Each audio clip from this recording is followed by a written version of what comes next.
اور ہر وہ چیز جس کے اندر اللہ کی رضا نہ ہو، نبی کا طریقہ نہ ہو، وہ کیا ہے؟ دنیا ہے۔ مثال، آپ مسجد میں آئے نماز پڑھنے کے لیے، مقصد تھا کہ لوگ مجھے نمازی کہیں، تو یہ نماز کس کے لیے پڑھی؟ لوگوں کے لیے۔ تو یہ کیا بن جائے گا؟ دنیا والوں کے لیے پڑھی تو یہ کیا بنے گا؟ دنیا بنے گی، یہ دین نہیں بنے گا۔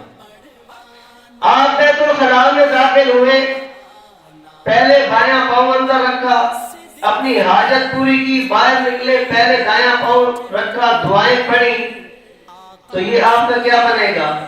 دین بنے گا، نبی کے طریقے کو سامنے رکھا۔ آپ بیت اللہ گئے حج کرنے کے لیے، نبی کا طریقہ آپ کے حج کے ارکان میں شامل نہیں ہے، تو پھر وہ کیا بنے گا؟ دنیا بنے گا، دین نہیں بن سکتا۔ تو فرمایا کہ یہ راتیں، یہ عبادات، یہ معاملات زندگی دنیا آخرت کے حساب سے